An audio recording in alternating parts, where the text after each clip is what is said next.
A very good morning to all my dear friends. मैं हूं Prashant Mavani. I hope you all are doing good. आज 11th जनवरी 2021 है, दिन है Monday. I am sure you all have enjoyed your weekend. दिन की शुरुआत करेंगे लिंडन बी जॉनसन के एक कोट के साथ. Yesterday is not ours to recover. Yesterday यानी कि कल जो चला गया, हमारा पास्ट जो है उसमें हम क्या कर सकते हैं, उसमें कोई चेंज हम नहीं कर सकते. Yes, one thing that we can do is हम हमारे पास्ट से बहुत सारी चीज़ें सीख सकते हैं, चाहे पॉजिटिव हो चाहे नेगेटिव हो. We can learn so many things from our past, but tomorrow is ours to win or lose. Yesterday is not ours to recover, but tomorrow is ours to win or lose. तो past से जो भी अच्छी बुरी चीज़ें हम सीख सकें, प्रेजेंट में हमारे पास जो भी रिसोर्सेस हैं उनका बेस्ट इस्तेमाल करें, तो कल यानी कि आने वाला जो कल है उसमें हमारे चांसेस बढ़ जाएंगे कि हम हमारे लक्ष्य को हासिल कर सकें. हम हमारी जो भी लड़ाइयाँ हैं, जो भी बैटल्स हम लड़ रहे हैं, उसमें हम जीत सकें. Simple is that. इसी के साथ डियर फ्रेंड्स, आज हमारे टेबल के ऊपर काफ़ी सारे इंटरेस्टिंग टॉपिक्स हैं. फेल्ड बाय फायर, ये जो एक दुर्घटना हुई है महाराष्ट्र में, उसके बारे में बात करेंगे. फिर gearing up is about corona virus vaccine roll out. फिर दो आर्टिकल्स हैं, एक आर्टिकल पायोनियर का है, बाकी के जो आर्टिकल्स हैं आज 5 में से 4 आर्टिकल्स द हिंदू न्यूज़पेपर के हैं, एक आर्टिकल पायोनियर न्यूज़पेपर में से हैं, बकिंग द ट्रेंड. ये आर्टिकल और ये आर्टिकल दोनों एक दूसरे के साथ जुड़े हुए हैं, काफ़ी इंटरेस्टिंग है. और लास्ट में हमारे farmer reserve bank of India के गवर्नर डी सुब्बाराव साहब ने एक आर्टिकल लिखा है. इकोनॉमी के साथ जुड़ा हुआ ये आर्टिकल है, बैंकिंग सिस्टम के साथ जुड़ा हुआ आर्टिकल है. And that's basically everything that we got on our table. फिर कुछ न्यूज़ आइटम्स भी हैं, लेकिन उससे पहले एक गुड न्यूज़ डियर फ्रेंड्स. हमारे सभी स्मार्ट कोर्सेज के ऊपर लोहरी सेल चल रहा है. ये 14 जनवरी 2021 तक चलेगा. हैवी डिस्काउंट अवेलेबल है हमारे सभी स्मार्ट कोर्सेज के ऊपर. ज़्यादा जानकारी के लिए डाउनलोड करें हमारा मोबाइल ऐप.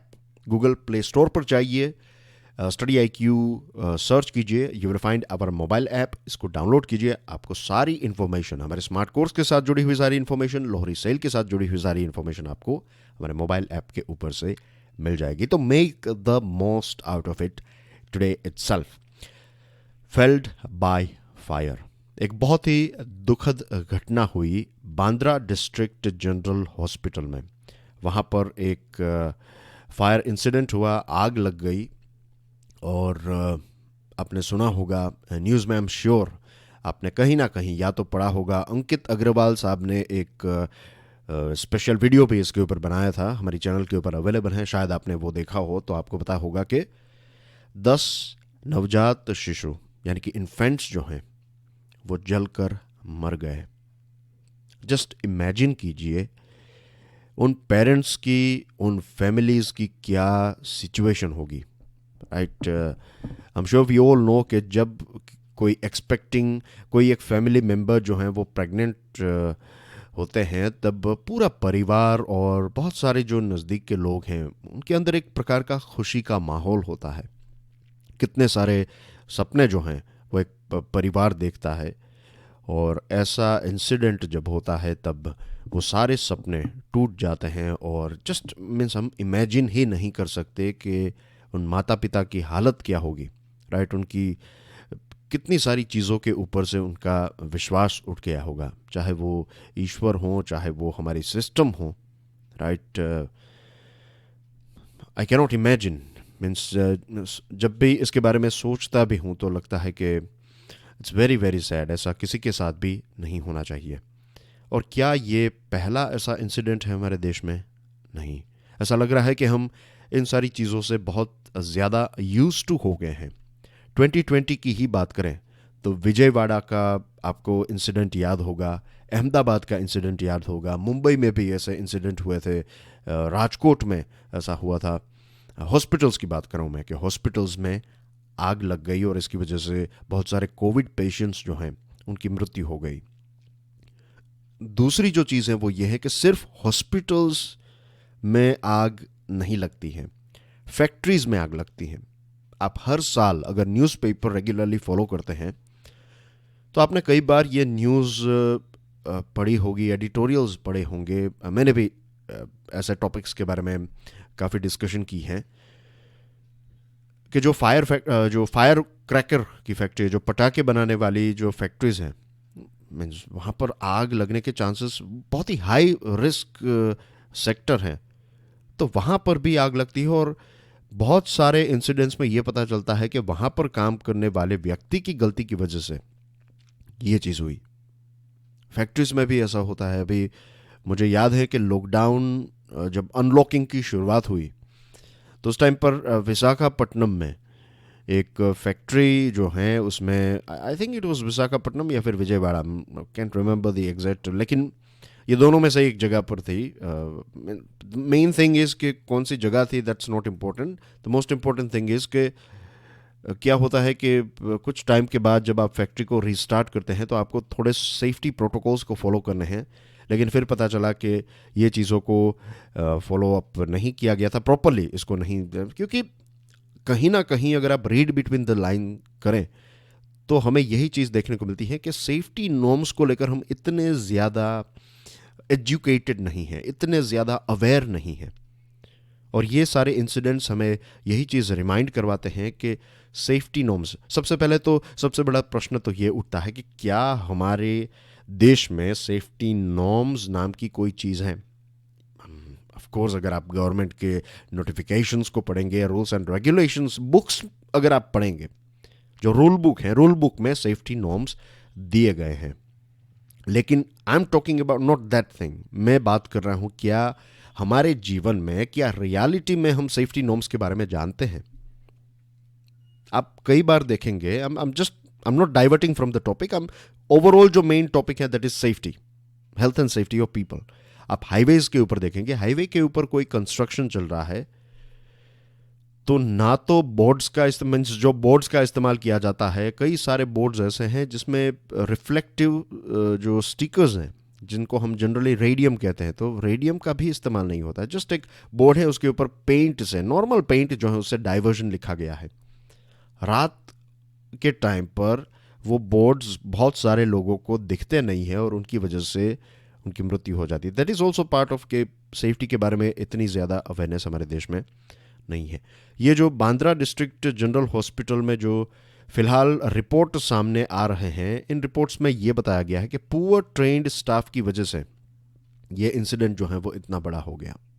एक जर्नल ऑफ क्लिनिकल एनेस्थीसिया नाम की एक जर्नल है, तो इस जर्नल में ये बताया गया है कि ज़्यादातर जो हॉस्पिटल्स में फायर होते हैं वो होते हैं आईसीयूज़ में, नियोनेटाल आईसीयूज़ में, यानी कि नवजात शिशु के जो आईसीयू हैं वहाँ पर, और ऑपरेटिंग रूम में यानी कि ऑपरेशन थिएटर्स में ज़्यादातर आग हॉस्पिटल्स में इन जगहों पर लगती है। उसके पीछे कुछ रीजंस हैं। As we all know, oxygen जो है वो फायर के लिए एक फ्यूल के तौर पर काम करता है। ऑक्सीजन के बिना आग नहीं लग सकती। लेकिन ये कुछ ऐसी जगह है, आईसीयूज़, नियोनेटल आईसीयूज़ और ऑपरेटिंग रूम्स, जहाँ पर एक छोटी सी स्पेस में हाई कॉन्सेंट्रेशन ऑक्सीजन का होता है। तो फ्यूल, जो आग के लिए फ्यूल है, that is available here, right. फिर मोटर्स और इलेक्ट्रिकल यूनिट्स जो हैं वो इग्निशन, स्पार्क्स और शॉर्ट सर्किट जो हैं वो जनरली यहाँ पर होती हैं, और इसकी वजह से फिर ऑक्सीजन अवेलेबल है, और बहुत सारा प्लास्टिक जो है वो भी एक फ्यूल के तौर पर काम करता है, और कुछ ही सेकंड्स में, कुछ ही मिनट्स में ये आग जो है वो आउट ऑफ कंट्रोल हो जाती है। तो इसका एक ही सॉल्यूशन है, जैसे मैंने कई बार बताया है, think safety, health and safety का एक कल्चर हमें डेवलप करना होगा। स्टैंडर्ड ऑपरेटिंग प्रोसीजर होनी चाहिए, और ख़ास करके जो नई बिल्डिंग्स बन रही हैं, वे सारी जगह है जहाँ पर बहुत सारे लोग हैं, चाहे वो अपार्टमेंट्स हों, चाहे वो फ्लैट्स हों, अपार्टमेंट्स, चाहे गवर्नमेंट ऑफिस हों, प्राइवेट ऑफिस हों, ऐसे कॉमर्शियल बिल्डिंग्स हैं, हॉस्पिटल्स हैं, इन सारी जगहों पर लोगों को पता होना चाहिए कि हर एक फ्लोर के ऊपर एक व्यक्ति, डेडिकेटेड व्यक्ति होना चाहिए। उसी लोगों में से किसी एक व्यक्ति को ट्रेन किया जाए, प्लान ए प्लान बी हो, व्यक्ति ए व्यक्ति बी, राइट, कि अगर ये व्यक्ति नहीं है तो नंबर 2 को पता होना चाहिए कि क्या क्या करना है। और मंथ में एटलीस्ट एक बार हम एक मॉक ड्रिल रख सकते हैं, जब फायर अलार्म्स बजाया जाए, लोग जो हैं वो स्टैम्पेड किए बिना, भीड़ किए बिना ईजीली निकल सकें। एग्जिट डोर बड़े होने चाहिए। तो इस प्रकार की चीज़ों को हमें हमारी प्रैक्टिस बनाना होगा, वरना हर साल जो हम हर महीने हमारे देश में कहीं ना कहीं ऐसा इंसिडेंट्स होते रहते हैं, ये कभी भी रुकेंगे नहीं, राइट। तो और करप्शन, एक और चीज़ यहाँ पर शेयर करना चाहता हूँ। मेरे एक स्टूडेंट भी हैं और दोस्त भी हैं, तो is working with in this fire industry, fire safety industry में वो काम कर रहे हैं। उन्होंने एक बहुत अच्छा कोर्स किया एंड अब वो इस इंडस्ट्री में काम कर रहे हैं। तो अभी कुछ टाइम पहले मैं उनके साथ डिस्कशन कर रहा था, हम एक मैरिज फंक्शन में मिले and we were talking about this thing, and मैं हैरान रह गया कि एक इंडस्ट्री का व्यक्ति मुझे बता रहा था कि कितना यहाँ पर करप्शन है, राइट। जो सेफ्टी नॉर्म्स के जो सर्टिफिकेट्स जो भी होते हैं, टेक्निकल वर्ड्स मुझे पता नहीं, but I am just sharing something that I heard from an so called expert, कि बहुत सारे ऐसे सर्टिफिकेट्स जो होते हैं वो 2 लाख 3 लाख रुपए में दिए जाते हैं। तो आग रुक नहीं रही है, उसके पीछे कहीं ना कहीं करप्शन भी जिम्मेदार हैं। Moving on to next item, but before that, अगर आप आज इस लेक्चर की पीडीएफ को डाउनलोड करना चाहते हैं, join my Telegram channel. Lecture को दूसरे स्टूडेंट्स के साथ तो शेयर जरूर करें। वीडियो पसंद आता है तो हिट द लाइक बटन। हमारी चैनल स्टडी IQ एजुकेशन को सब्सक्राइब करना ना भूलें। And you can follow me on Facebook as well, I am on Instagram and Twitter as well if you want to follow me, right.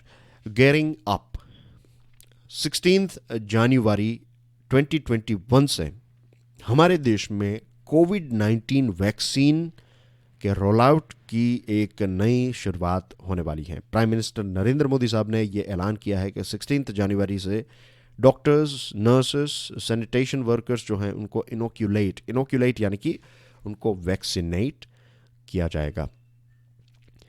तो ये एक first step है, एक right direction में एक गुड स्टेप हम लेने की बात कर रहे हैं। दूसरी जो चीज़ है वो ये है कि फ़िलहाल सरकार ने जो 50+ की उम्र के लोग हैं उनके बारे में कोई क्लैरिफिकेशन नहीं दिया है, लेकिन सबसे पहले सरकार का टारगेट यही है कि कोरोना वॉरियर्स को हम इनोक्यूलेट करें। आई थिंक उसके बाद जो पुलिस पर्सनल हैं, डिफेंस और सिक्योरिटी के साथ जुड़े हुए पर्सनल हैं, तो उनको इनोक्यूलेट किया जाएगा। और शायद उनके साथ ही सरकार 50+ के जो एल्डरली लोग हैं, जो कोमोर्बिडिटी वाले लोग हैं, जिनको ब्लड प्रेशर, डायबिटीज़ एक्सेट्रा ये सारे डिजीज़ हैं, तो जो हाई रिस्क रेंज में आते हैं, तो उनको भी नेक्स्ट राउंड में इनोक्यूलेट किया जा सकता है। ऐसा मेरा एक एजुकेशनल गेस है।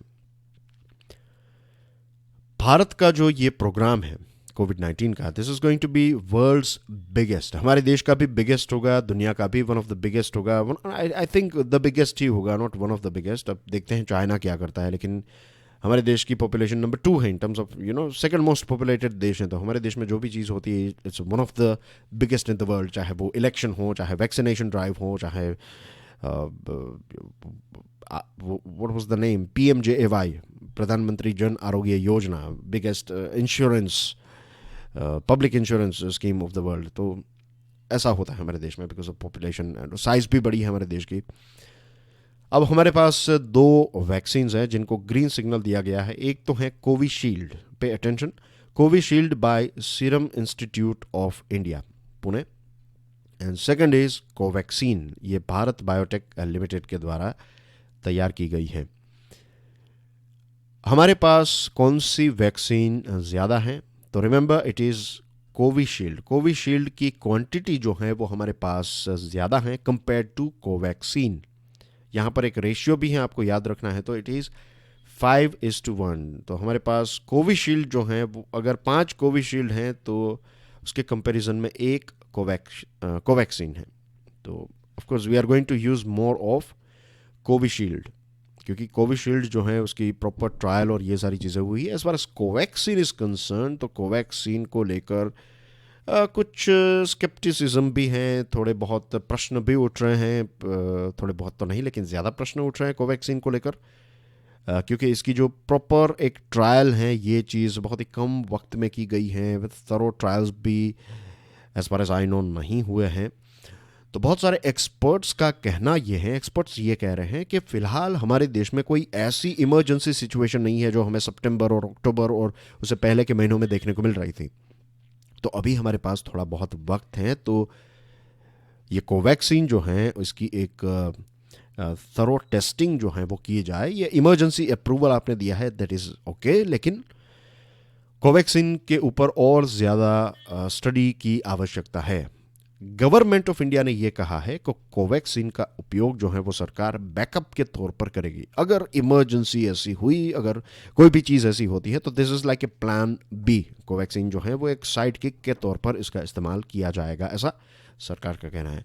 दूसरा जो एक चिंता का विषय है, कुछ वॉलंटियर्स जो इस प्रोग्राम में शामिल हुए थे, तो उन्होंने ये बताया है, खास करके भोपाल के जो वॉलंटियर्स हैं उनका कहना यह है कि कोई फॉलो अप नहीं किया गया। फॉलोअप यानी कि जब आपको ट्रायल ग्रुप का पार्ट बनाया गया था तो उसमें से कुछ लोगों को सिम्टम्स हुए, थोड़ा बहुत बुखार आया, ज़ुकाम बुखार एंड थिंग्स लाइक दैट, तो कोई फॉलो अप नहीं किया गया है।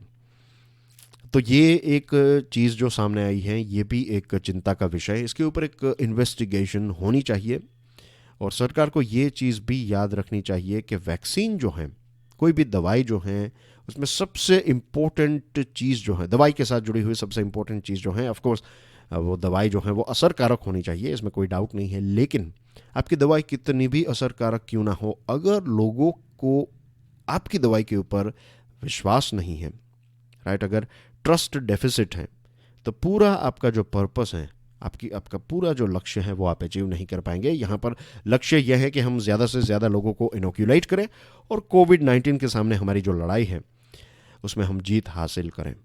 तो लोगों का विश्वास जीतना, लोगों का ट्रस्ट बना रहे कोविड वैक्सीन्स के ऊपर, ये बहुत ही इम्पोर्टेंट चीज़ है। आपने दवाई बना ली, लेकिन अब लोग दवाई से, ये वैक्सीन से भाग रहे हैं, तो that's not healthy, isn't it? तो right amount of information, right amount, और समझ में आए ऐसी इजी लैंग्वेज में कम्युनिकेट सरकार को करना चाहिए ताकि लोगों का ट्रस्ट जो है वो हम जीत सकें।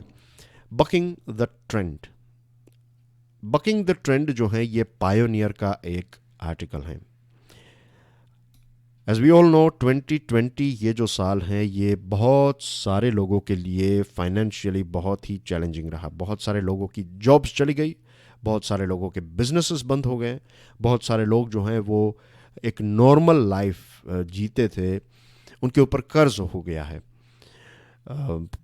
कुछ लोगों की सिचुएशन ऐसी हो गई है कि 5,000 रुपये का जो एक EMI है, एक इंस्टॉलमेंट जो वो रेगुलरली पे करते थे, बहुत ही ईजीली पे करते थे, आज उनके पास वो EMI पे करने के पैसे नहीं हैं।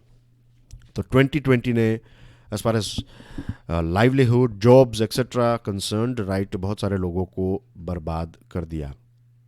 लेकिन अगर हम वेल्थिएस्ट इंडिविजुअल्स की बात करें, जो सबसे wealthy, I am talking about billionaires, right, तो इलॉन मस्क और ऐसे बहुत सारे लोग हैं जिनके लिए 2020 और 2021, बट बेसिकली 2020 जो है वो काफ़ी फ़ायदेमंद रहा।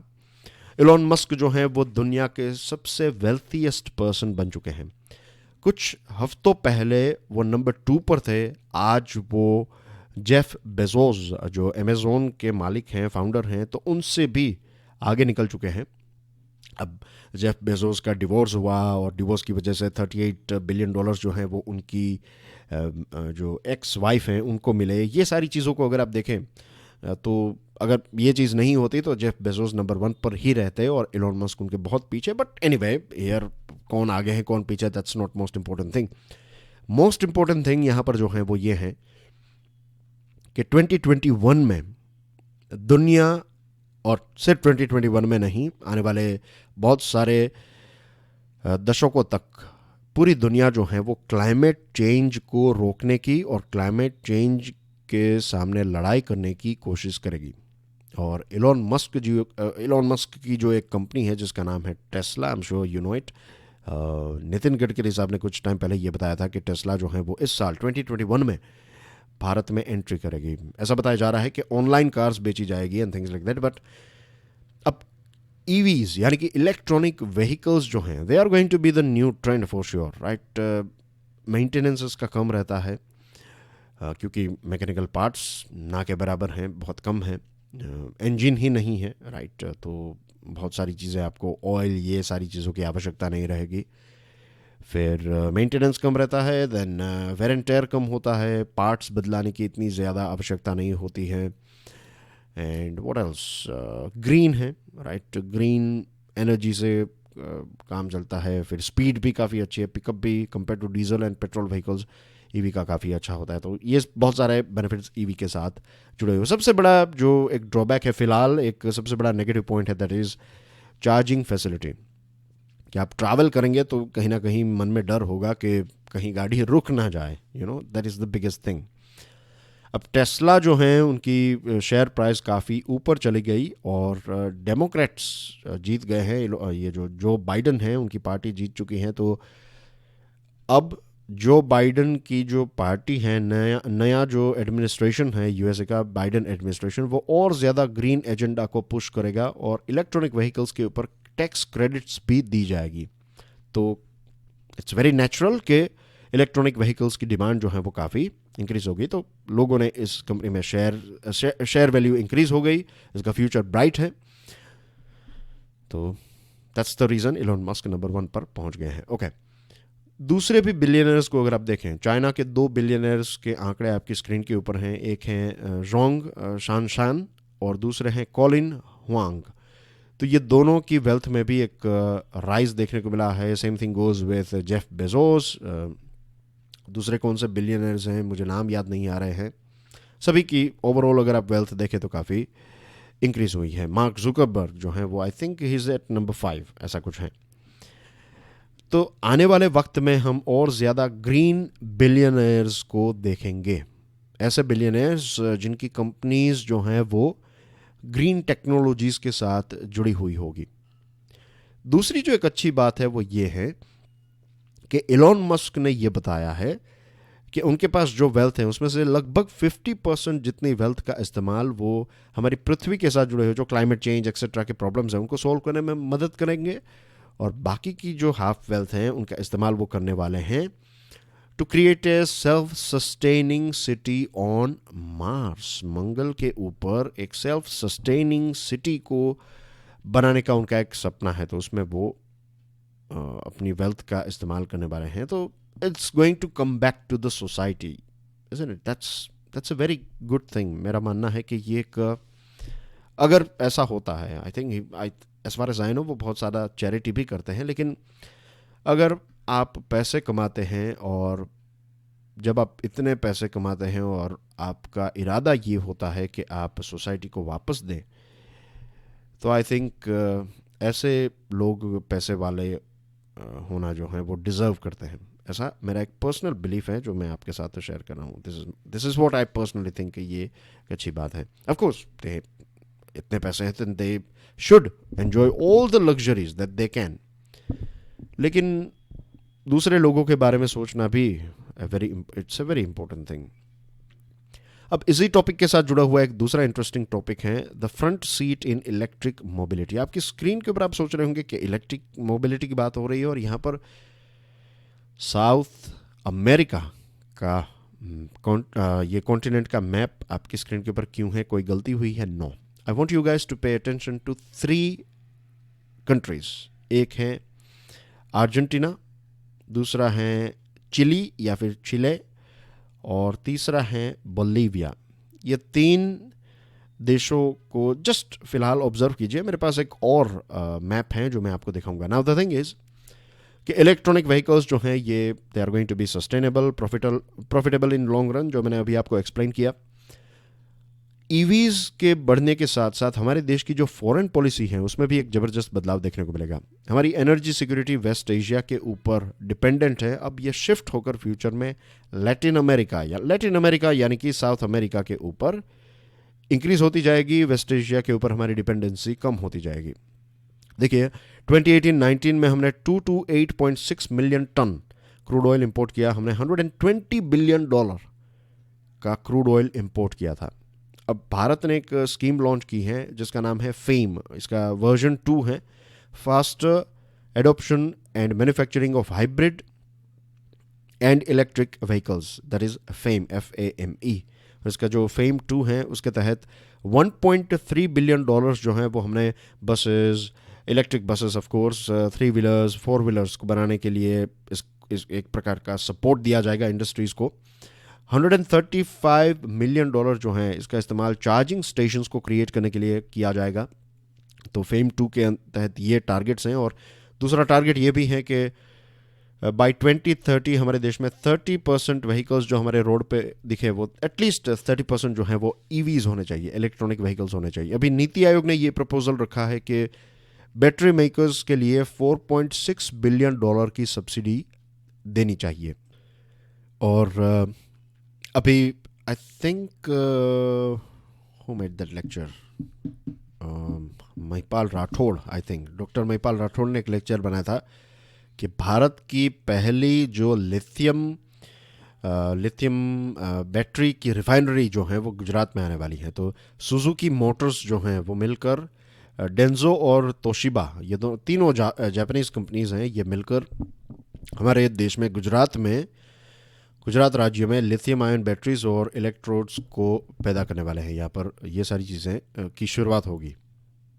तो we are moving towards EVs, और ईवीज़ के लिए जो भी नेसेसरी चीज़ें हैं, रॉ मटेरियल या फिर बैटरीज, जो इसका एक बहुत ही इंपॉर्टेंट कंपोनेंट है, तो उसको हमारे देश में बनाने की शुरुआत मीन्स एक प्रोसेस जो है इसकी स्टार्ट हमने कर दी है। अब लैटिन अमेरिकन कंट्रीज़ की बात करें, साउथ अमेरिकन कंट्रीज़ की बात करें, तो ये लिथियम रिजर्व्स में नंबर 1 है। इसमें अर्जेंटीना, चिली और बोलीविया, ये 3 देश हैं जो फ़िलहाल 80% जितना लिथियम जो एक्सप्लोर किया गया है वो इन 3 देशों में है। और एक और इम्पोर्टेंट टर्म, शायद आपको ये पूछा जाए तो आपको ये पता होना चाहिए, व्हाट इज़ लिथियम ट्रायंगल। ये 3 देश जो हैं इसको कहते हैं लिथियम ट्रायंगल, राइट। ये 3 देश आपको याद रखने के लिए एक और इजी है, ABC।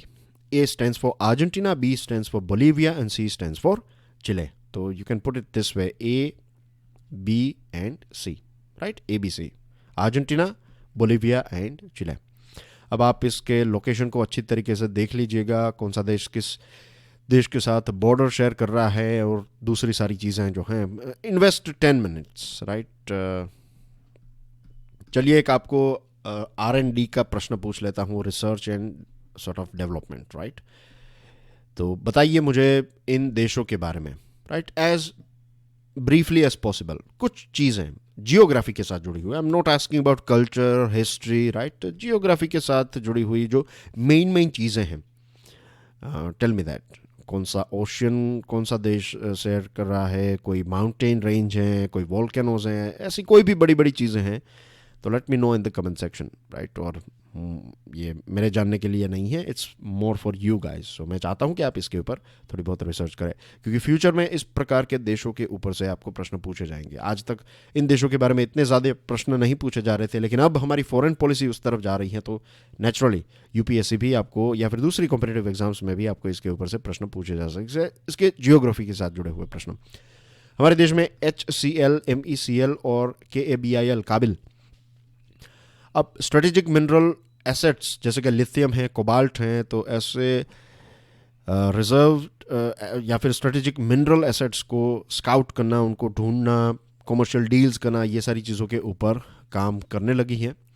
और फिलहाल हमारे देश में जो लिथियम आयन बैटरी हैं वो हम चाइना, वियतनाम और हांगकांग से मंगवाते हैं। अब हमारे देश में हम मैन्युफैक्चरिंग करने के बारे में आगे बढ़ रहे हैं। लिथियम इंपोर्ट्स भी हमारे देश में काफ़ी बढ़ चुके हैं, इनफैक्ट 3 टाइम्स बढ़ चुके हैं। इट वॉज $384 मिलियन के लिथियम को हम इंपोर्ट करते थे, अब ये 3 गुना ज़्यादा बढ़ चुका है, इट इज़ $1.2 बिलियन। लिथियम का एक दूसरा इंपॉर्टेंट उपयोग, राइट, ये एक इंपॉर्टेंट इंफॉर्मेशन है, इसका इस्तेमाल एक ड्रग के तौर पर किया जाता है टू ट्रीट बाइपोलर डिसऑर्डर। जिन लोगों को दिमाग की एक बीमारी है, बाइपोलर डिसऑर्डर अगर ये हैं, तो इसको सॉर्ट आउट करने के लिए भी लिथियम का इस्तेमाल किया जाता है। तो जैसे मैंने आपको बताया कि अब हमारी foreign policy south American countries की तरफ थोड़ी बहुत अब इंक्लाइन होने लगेगी, और वेस्ट एशिया के ऊपर हमारा डिपेंडेंस जो है वो कम होता जाएगा because of this lithium and raw material. Planning an exit out of the easy money regime. D Subbarao साहब ने ये आर्टिकल लिखा है और कोविड-19 के टाइम पर you know it very well कि रिजर्व बैंक ऑफ इंडिया ने कुछ एक्स्ट्रा ऑर्डिनरी स्टेप्स उठाया है. रिजर्व बैंक ऑफ इंडिया ने पॉलिसी रेट यानी कि जो रेपो रेट है उसको काफ़ी कम किया. मार्केट में लिक्विडिटी यानी कि पैसों का फ्लो ज़्यादा किया ताकि लोगों को पैसे इजीली अवेलेबल हो, बैंक्स के पास पैसे हों ताकि वो आपको लोन दे सके और आप अपना बिजनेस जो है उसको रीस्टार्ट कर सके. इंटरेस्ट रेट कम रखा गया ताकि आप लोन लेने के लिए भी थोड़े बहुत इंक्लाइंड रहें या फिर लोन लेना जो है वो आपको इतना डिफ़िकल्ट ना लगे. बहुत सारे लोगों ने 6% के आसपास जो घर का इंटरेस्ट रेट, जो होम लोन के इंटरेस्ट रेट 6% 7% के आसपास था, तो बहुत सारे लोगों ने ये साहस किया कि चलो हम अपना फ्लैट या फिर मकान जो है वो ख़रीदते हैं. तो इससे इंफ्रास्ट्रक्चर सेक्टर या फिर रियल एस्टेट सेक्टर को बूस्ट मिलती है, तो जॉब्स चलती हैं, तो इसकी एक पॉजिटिव इम्पैक्ट होती है हमारी पूरी इकोनॉमी के ऊपर. डी सुब्बाराव साहब अब कह रहे हैं कि नॉन डिस्ट्रप्टिव एग्जिट. अब आपने पैसों का फ्लो बढ़ा दिया था, आपने इंटरेस्ट रेट कम किया था, ये सारी चीज़ें आपने की थी. अब रिकवरी होने लगी हैं तो धीरे धीरे आपको ये सारी चीज़ें धीरे धीरे कम भी करनी पड़ेगी. Isn't it normal? क्योंकि ये सारी एक्स्ट्रा ऑर्डिनरी चीज़ें की थी, अब आपको नॉर्मल टाइम में नॉर्मल चीज़ें करनी होगी. तो ग्लोबल फाइनेंशियल क्राइसिस जब हुई तब कुछ चीज़ें जो हम सीख सकते हैं, कमीशन, ओमिशन और communication. Pay attention to communication बहुत ही इंपॉर्टेंट चीज़ मैं आपके साथ एक शेयर करने वाला हूँ. तो सबसे बड़ा चैलेंज जो फ़िलहाल आरबीआई फेस कर रही है, अभी दिसंबर की जो मॉनेटरी पॉलिसी कमेटी की एमपीसी का जो रिव्यू था उसमें भी बताया कि इन्फ्लेशन जो है वो ज़्यादा है और दूसरा जो चैलेंज है वो ये है कि ग्रोथ को सपोर्ट करना है. तो इन्फ्लेशन के बारे में एमपीसी ने यह भी बताया कि पिछले कई महीनों तक इन्फ्लेशन ज़्यादा था, महंगाई ज़्यादा थी और आने वाले महीनों में भी महंगाई जो है वो ज़्यादा ही रहेगी. अब ऐसी सिचुएशन में अगर आप पैसों का फ्लो बढ़ाते हैं तो इन्फ्लेशन और ज़्यादा बढ़ सकता है और ग्रोथ जो है उसको भी आपको अचीव करना है. अगर महंगाई होती है तो डिमांड कम हो जाती है. तो ये एक बहुत ही ट्रिकी सिचुएशन है फॉर आरबीआई. एमपीसी का मानना यह है कि जैसे सारी चीज़ों में सप्लाई चेन नॉर्मल होगी, जहाँ पर लोकल लॉकडाउन्स चले जाएंगे, दुनिया के दूसरे देशों में लॉकडाउन्स चले जाएंगे, तो वैक्सीनेशन रोल आउट हो जाएगा, तो सप्लाई जो है चीज़ों की वो नॉर्मल हो जाएगी. तो इसकी वजह से फिर डिमांड भी इंक्रीज़ होगी और धीरे धीरे इन्फ्लेशन जो है वो कम हो जाएगा. फूड इन्फ्लेशन भी काफ़ी ज़्यादा है, कोर इन्फ्लेशन भी ज़्यादा है और एक और रिस्क है दैट इज़ एक्सेसिव मार्जिन. जब चीज़ें नॉर्मल होगी तो कंपनीज़ जो हैं वो अपने लॉसेस को रिकवर करने के लिए मार्जिन्स को बढ़ाएगी. कि पहले वो 10 रुपये में चीज़ों को बेचते थे और 1 रुपया कमाते थे, अब वो 11 रुपये कर देंगे और 2 रुपये कमाने की कोशिश करेंगे ताकि वो अपने लॉसेस को रिकवर कर सके. तो ये सारी चीज़ों से भी इन्फ्लेशन जो है वो बढ़ सकता है. रिकवरी के बारे में बात करें तो recovery is very fragile. Ups and downs हमें काफ़ी रिकवरी में देखने को मिले हैं और आने वाले टाइम में भी यही सिचुएशन देखने को मिलेगी. लार्ज इंडस्ट्रीज़ की बात करें तो पॉजिटिव आंकड़े सामने आ रहे हैं बड़ी इंडस्ट्रीज़ के बारे में, लेकिन एमएसएमईज और इनफॉर्मल सेक्टर जो है वो आज भी मुसीबत में हैं. बैंक्स की बात करें तो बैंक्स के पास जो लिक्विडिटी है, उनको जो पैसे मिले हैं, तो अब बैंक्स बहुत सारे पैसे आरबीआई को दे रही हैं, डिपॉजिट कर रही है कि ये रखिए पैसे और let us earn little bit of repo rate, क्योंकि हमारे पास ये इतने सारा कैश या लिक्विडिटी है और लोग जो हैं वो पैसे बोरो करने के लिए नहीं आ रहे हैं. तो इसका मतलब ये है कि एक्सेसिव लिक्विडिटी का इतना कोई ख़ास फ़ायदा या फिर इसका यूटिलाइजेशन जो है वो मार्केट ने नहीं किया. अब कम्युनिकेशन के बारे में मैंने जो आपको बताया था, जो कमीशन यानी कि यू कैन से कि जो यहाँ पर इजीली समझने के लिए आई वुड से कमीशन यानी कि जब प्रॉब्लम्स की शुरुआत हुई तो आपने कुछ स्टेप्स उठाए. ओमिशन यानी कि अब आप चीज़ों को बैक टू नॉर्मल करने की कोशिश करेंगे. तो ऐसे समय में कम्युनिकेशन इज़ वेरी इंपॉर्टेंट, क्योंकि जब यूएसए में ये जो फाइनेंशियल क्राइसिस हुई 2007 की और उसके बाद यूएसए में जो पैसों का फ्लो बढ़ा दिया था वहाँ की फेडरल रिजर्व ने, वहाँ की आरबीआई ने, एपेक्स बैंक ने, तो वहाँ के जो गवर्नर हैं उन्होंने एक स्टेटमेंट दिया था कुछ सालों के बाद. आई थिंक 2013 में उनका कुछ ये स्टेटमेंट था कि टेपर टेंट्रम्स जिसको कहते हैं, उनका कहना ये था कि अब धीरे धीरे सरकार जो हैं वो या फिर वहाँ की जो फेड रिजर्व हैं वो अब बॉन्ड्स खरीदना बंद कर देगी. तो लोगों के अंदर एक डर पैदा हो गया. लोगों को लगा कि अब सरकार ये जो फाइनेंशियल सपोर्ट दे रही है वो बंद हो जाएगा और फिर लोग पैनिक में आ गए और ये कम्युनिकेशन राइट तरीके से नहीं किया गया, इसकी वजह से एक बहुत बड़ा नुकसान भी हुआ इकोनॉमी में। तो ऐसी गलती जो है वो हमें नहीं करनी चाहिए, रिजर्व बैंक ऑफ इंडिया को नहीं करनी चाहिए। रिजर्व बैंक ऑफ इंडिया को बहुत ही अच्छी तरीके से लोगों को समझाना चाहिए, मीन्स लोगों के अंदर, मार्केट को ये पता चल जाना चाहिए कि अगर रिजर्व बैंक ऑफ इंडिया धीरे धीरे रेपो रेट को इंक्रीज कर रही है तो वो इन्फ्लेशन को लड़ने के लिए है, ग्रोथ को भी सपोर्ट करेगी और सस्टेनेबिलिटी को सपोर्ट करने के लिए रिजर्व बैंक ऑफ इंडिया जो है वो नेक्स्ट स्टेप्स उठाएगी। अगर reserve bank of India repo rate को इंक्रीज करना चाहती है तो, और लिक्विडिटी को कम करना चाहती है तो, लोगों को लूप में लेकर उनको एजुकेट करते हुए आपको डिसीजंस लेने होंगे। And that's everything in today's discussion dear friends. ये हैं कुछ न्यूज़ आइटम्स, प्लीज़ इनको देख लीजिएगा, पीडीएफ को डाउनलोड करने के बाद आराम से इनको पढ़ लीजिएगा, राइट। ये भी एक इम्पोर्टेंट खारिफ और पैडी फजल के साथ जुड़ी हुई एक न्यूज़ आइटम है। And make the most out of this Lohri sale. UPSC की प्रिपरेशन कर रहे हैं तो हमारे यूपीएससी के स्मार्ट कोर्स के ऊपर भी लोहरी सेल चल रहा है। सारी इन्फॉर्मेशन जैसे मैंने आपको बताया हमारे मोबाइल ऐप के ऊपर से आपको मिल जाएगी। I will see you tomorrow with the Hindu analysis.